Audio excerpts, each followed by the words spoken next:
Hello everyone, this is Mr. Informal bringing you the latest and greatest Mr. Informal podcast. Again, I go by the name of Mr. Informal. I hope you are doing well today. I hope you are healthy. Hopefully, you are healthy and certainly starting to get back to some type of normal life, I guess you can say. And this is the podcast 151. Wow. Last week was podcast 150 and now it is 151. Certainly we have 4 topics for today, but before we get to the podcast, please do not forget to add me on Instagram. That's MisterInformal. Then check out my website, get some good stuff there, items that I've made. They are for sale, and then certainly there are articles in there that you should check out and also read. And also I'm blogging about the kind of items or the kind of stuff that I like that I see on the internet, and that is mrinformal.com, mrinformal.com. Really simple. So what are the 4 topics for the Mr. Informal podcast? Word number 1 is YouTube are removing dislikes. I don't know why, but whatever. Number 2, Nike have not been paying federal taxes lately. I'm not surprised. They're a bunch of lobbyists. Number 3 is Google is actually not going to make work from home forever. They want a lot of people, or they want their workers to be back in the office. That is quite interesting. And last but not least, number 4 is there has been a lot of slow phone news lately, but that's probably because of the chip shortage. But there has not been a lot of smartphones videos or discussion as of late. I mean, unless you are really hunting for those information. But in terms of, in a general sense, there has not been any news. And so those are the 4 topics for the Mr. Informal podcast. And so let's go ahead and start the podcast. So an article from hypebae.com titled YouTube removes dislike counter on videos. Okay, so YouTube is testing out the new design which basically removes dislike counter. The move is attempt to discourage targeted dislike mobs against certain creators and content. Okay, then what about like mobs? I mean, if you're gonna remove dislike mobs, why not remove like mobs? Or not even screw the whole like thing at all, just remove it. Thumbs up, thumbs down, just remove it. Anyways, viewer feedback is an important part of YouTube, but we've heard from creators that current experience can negatively impact their well-being. The video platform wrote on Twitter, "We also know that the public dislike counts sometimes motivate targeted campaigns of dislike on some videos. Though the numbers of dislike on certain videos will be hidden from public view, creators will still be able to see the exact numbers of likes and dislikes on YouTube Studios." Well, okay. It's still here's one thing I don't understand. So apparently feedback from such creators such as me, I didn't give them any feedback, certainly. Our dislikes are negatively impact their well-being. Really? I mean, really? This person or these people or these creators must really have thin skin, sensitive. Me, I don't really care if I get a lot more dislike than likes. I don't really care if I get more likes or dislike. I mean, that's not what I'm looking for.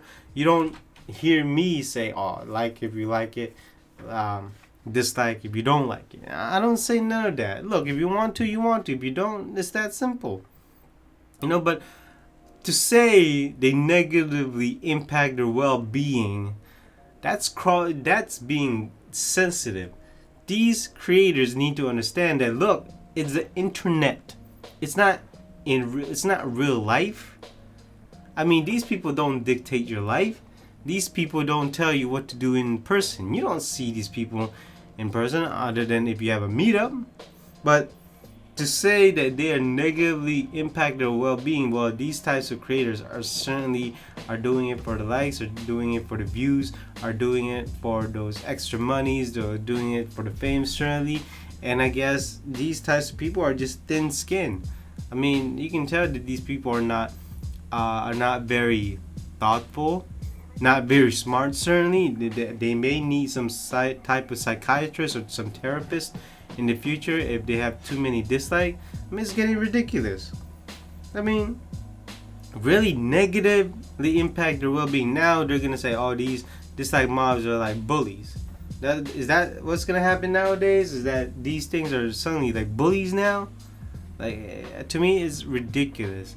To have YouTube remove dislike, I think that's just coward. You know, that's a move of a coward. Cowardly. That's a move of a coward. You know, I don't understand that. I've seen a lot more videos that shows harmful things, and yet YouTube keeps it. They don't do anything. They probably slap that creator on the wrist, but yet others get banned for doing the same, I guess. So I don't know what these creators are doing, but certainly these creators are thin-skinned. Am I in favor of this? No. I think that the counter should be there, likes and dislikes. On to the second topic from Hypebeast. Nike paid 0 federal income tax in the last 3 years. Wow. So Nike hasn't paid any federal income tax in the last 3 years, and it made $4.1 billion in the last 3 years. Not only that, I'm being shocked here. Anyways, Nike also took advantage of the CARES Act, which President Donald Trump signed, and to basically help businesses and families impacted by the COVID-19 pandemic. It allowed Nike to carry back losses in 2020, offset of its profit from the previous years. Wow, okay. Anyways, let's see. According to ITEP, much of the corporate tax avoidance was made possible by the Tax Reform Plan 2017 carried out by the Republican majority Congress and approved by President Donald Trump. This allowed large companies to significantly trim their tax bills, reducing the corporate tax rate from 35 to 21%. Nike and other companies found it also used tax breaks for executive stock options to sharply reduce its income tax. Nike didn't pay a dime for federal tax on almost $2.5 billion. I have a big problem with that. Look, I don't got a problem with them taking advantage of the bill that the reform plan, basically tax reform plan, which reduces the corporate tax by Donald Trump. Not a problem, because they are going to pay lower taxes. They still have to pay taxes, but them not paying federal taxes is a big issue with me. Not only that, they took advantage of the CARES Act. I need to know who approved them. To even who in the internal government approved Nike, knowing that Nike is a billion or even a trillion, or actually $1 billion company. Like who would approve that? I mean, I would look at the application. Let's say I was working there, and I see Nike. I would reject their application, because I don't believe that they deserve it. Not only that, they made $1 billion of money. You're telling me that they can't pay their employees for even for a year? Heck, for even 3 months? For 6 months? And not only that, Nike made layoffs too. From previous, I talked about this from previous podcasts. So it is absolutely ridiculous. This is why I don't buy a lot of full price Nike items. I only buy some. I don't even buy Nike apparel. I only like their shoes.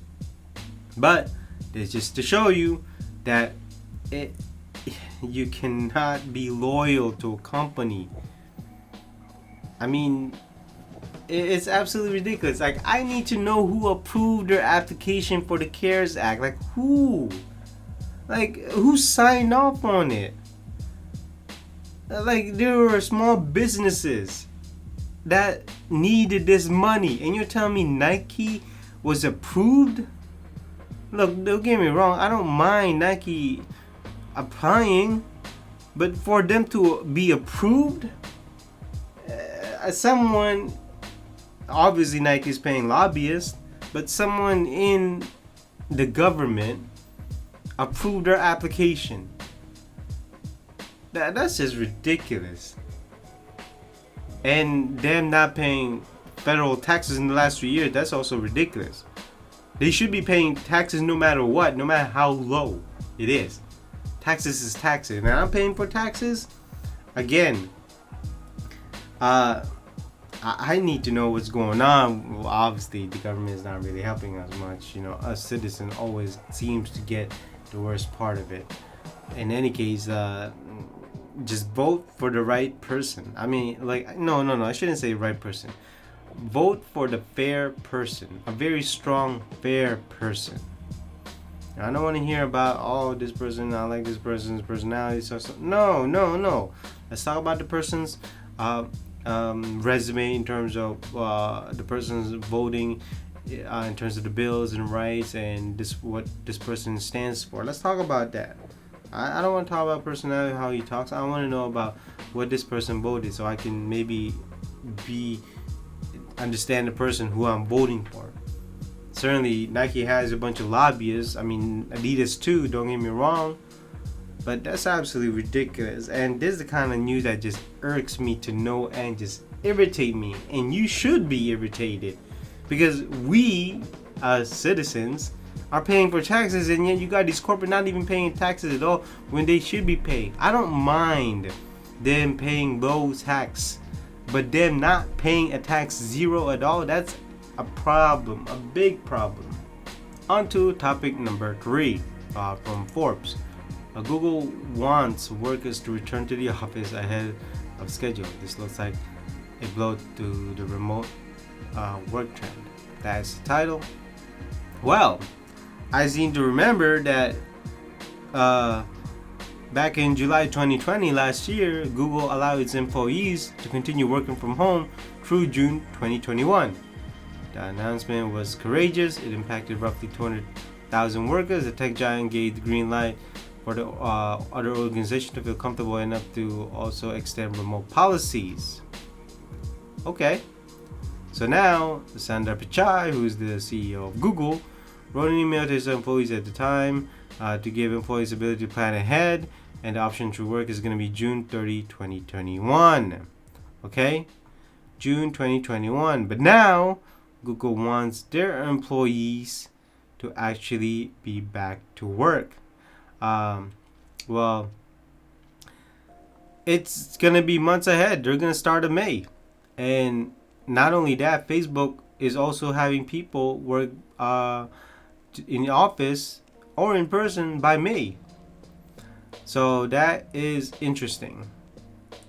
So Google told the employees that if they want to work remotely after September 1 for more than 14 days per year, they'll have to formally apply for it. So looks like Google workers will be back in the office probably May. Certainly that's a month ahead from June 2021. You see, I'm only a fan of remote from work maybe once or twice a month, or even let's say a week per month. But sooner or later, communication has to be there in person. Depending on work, this whole Zoom thing, you're dependent on connection. You're sitting at home. I mean, there's no professionalism at work anymore. I mean, the atmosphere has to be there. Cross communication between departments. It's just better to go to someone's area and talk to them about certain problems instead of having to Zoom them. You know, it's just much easier. And this is why I'm not surprised that these work from home's not gonna always work all the time. And I know these tech giants want these work from home to work because they can basically make the whole world be their workers. You don't need apply for the H1 visa. Basically, you can just hire someone from India and just have them code that way. You don't need to see them in person. But us humans are social animals. We need to be with other people in the same area at the same time.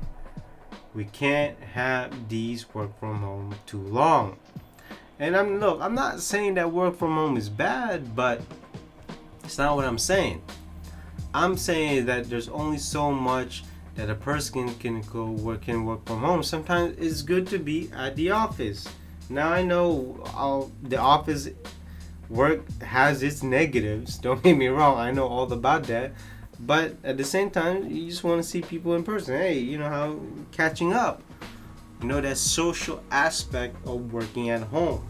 Not only that, when you work with teams, when you work in a project, certainly it's just better to have it in person than work from home. And now others are following suit. Basically, Salesforce, I know, is saying, we're going to make work from home the thing now. It's going to be forever.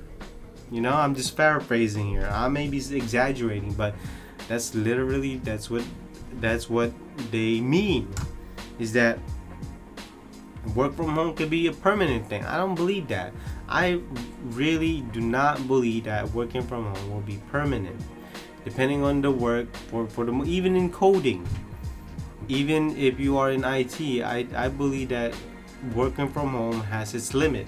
Sometimes you just got to be in the office, or sometimes you got to be that in person to fix the problem. And so, it didn't surprise me that Google wants their employees in office. So, as you can tell, there hasn't been a lot of phone news lately. Better be checking out my channel. Certainly, I've been talking about the Samsung Galaxy S21, the new OnePlus, and other phones. But it's been really slow in terms of smartphone news. Well, the biggest thing that's holding it back and slowing things down is basically the chip shortages. A lot of manufacturers, basically the semiconductors, silicone, and also the chips out there, the processor, the CPU, list goes on and on, are in very high demand, and there are certainly limited producers out there, such as TMCs and other companies. So here we are. Not hearing about a lot of mobile tech. I'm just strictly talking about smartphones. Certainly, I wouldn't be surprised if Apple also, the new Apple iPhones get delayed. I wouldn't be surprised if the Galaxy Note also gets delayed. I wouldn't be surprised if Sony phones get delayed. And same thing with Google phones get delayed. I can go on and on about this, but there hasn't been really phone news lately.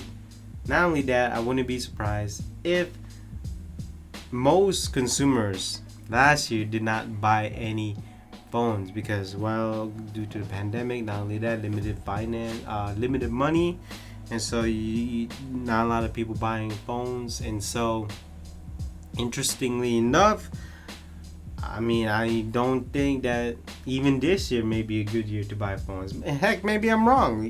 Because of the stimulus, people bought new phones. Or they saving it up to buy a new phone later this year for the iPhone. Or maybe the Note. Could be the Sony phones. It could be any phone. But the fact is that the chip shortages is slowing down these phones' development, also production, not only that, marketing, and also there is delaying its release date. So that's probably the biggest reason why there hasn't been any, great phone that you can talk about. Yeah, there was the Samsung, the OnePlus, but other than that, the major players hasn't been talked about. So, the only biggest change now is probably having the 5G antenna. That's what everybody's doing. That's what every carrier, every phone service is talking about. 5G, the speed. But other than that, there hasn't been really major updates or change or any type of revolutionary changes to the smartphone. And so, again, the chip shortage is slowing this down. So, what Hey, you know what? To me, it's a good thing because I get to save my money. I get to use my money on maybe on vacation, maybe on stocks, maybe on gambling, maybe on a cruise somewhere. Other than my place, other than my home. Use that money. I mean, my phone is still working. Nothing wrong, nothing is broken. I mean, it's still fast. I mean, there hasn't been anything wrong. So, lately, it's just been a smartphone slow news lately. And so that basically concludes this podcast 151. Please note, I do go by the name of Mr. Informal. Let's not forget that. I hope you enjoy this podcast 151 from beginning to end. Hopefully you learned something today. Hopefully I gave you some insights. And certainly please do not forget to add me on Instagram at MISTERINFORMAL. And then check out my website, mrinformal.com, MRINFORMAL.com. And so those are the 4 topics for this Mr. Informal podcast. And so I will see you in the next podcast. Bye-bye.